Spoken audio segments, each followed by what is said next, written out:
Hey there, it's Daniel here from Tech65, and we are taking an exclusive first look at the Samsung Galaxy S4, the successor to the very popular Samsung Galaxy S3 Android smartphone. So you must be wondering what's new with the Galaxy S4, how's it different from the S3? Well, hopefully we can answer some of those questions in the next couple of minutes. But before I begin, I just want to point out that the device that I'm holding in my hand is not a final production unit. So if the phone appears to be slightly unstable or not very smooth in terms of performance, those things can change in the next couple of months before they launch. And no launch date has been announced just yet, but we should expect to see it by the end of the second quarter of the year. And likewise, no pricing has been announced as well. Well, let's just get started and let's talk about the design. The design is very similar to the Samsung Galaxy S3. You got the same, curves and the same shape in terms of the buttons and stuff like that. Even the touch-sensitive buttons that light up when you touch it, they are still there. So, and even the button placements, which is something that I kind of liked because, I always liked how you could very easily turn the device on and off using your thumb and then, just use it one-handed. So all these things have been kept from the original Samsung Galaxy S3 design.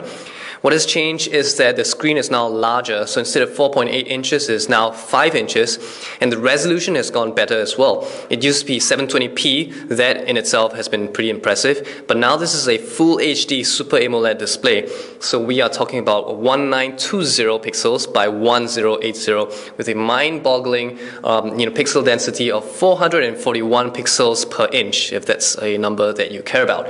And it's a Super AMOLED display. In fact, this is one of the first few Full HD Super AMOLED displays that Samsung has introduced on any of their mobile devices.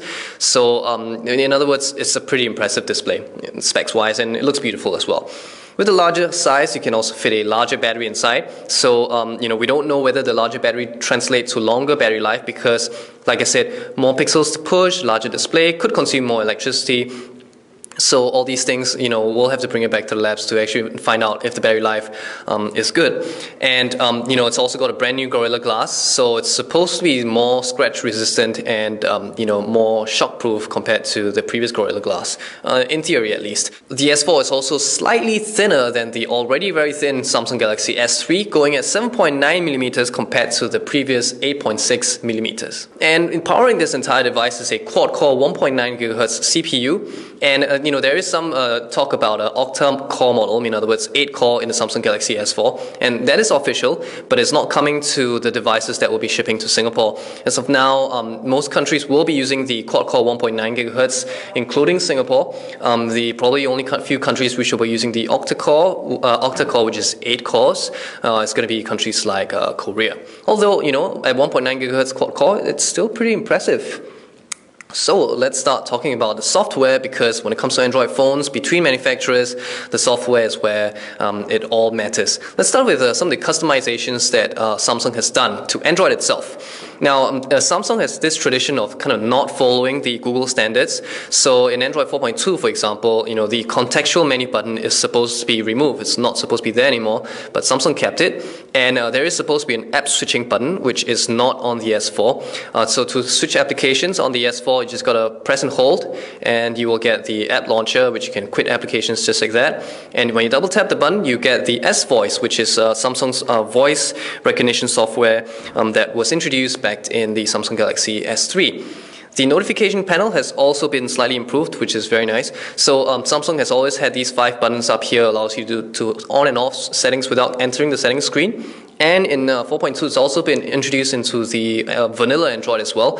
So what Samsung has done is added this extra button that expands these 5 buttons into 20 different buttons, which is a very nice feature. It lets you turn on and off a whole bunch of features that are also some of them custom to the Samsung Galaxy S4 as well, including things like multi-window, air gestures, NFC, Smart Play, Smart Scroll, which I will talk about a little bit later. And another feature that is very nice was introduced back in the Samsung Galaxy Note 10.0, which is Samsung's ability to have true multitasking applications. In other words, applications that run side by side. So by clicking on this drawer, you can launch something, say the web browser, and you could just basically pull something else, let's say Google Maps, and drag it and put it at the bottom. So now you've got a split screen of two applications side by side, and as you can see, you can still continue using the other window while the window at the bottom is running.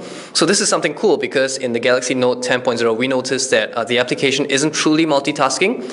The top application will be frozen while you're interacting with the bottom one, but as you can see here, both of them are running, completely running, which is very nice. And you can adjust the width of this little thing by just kind of pulling this part here if you want less maps or you want more and stuff like that. So this is a very nice feature, which I think a lot of you will appreciate, that is found on the Galaxy S4. However, the thing that Samsung is really pushing with the Samsung Galaxy S4 are all the software features that they've added inside that are really cool to show off at parties. For example, let's start with the fun theme, and I'm going to start by showing you the camera application. So they've added a whole bunch of enhancements to the camera, and Samsung has also created a Samsung Galaxy camera itself, so they're kind of into this sort of thing right now.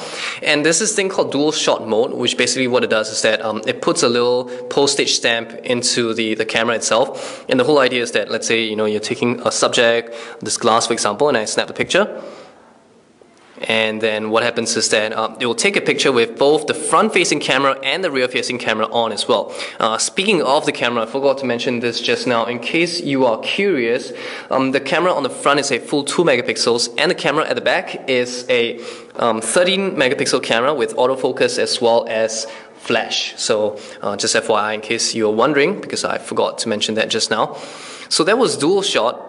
So let's turn that off right now, and we can take a look at all the other modes that they've added inside.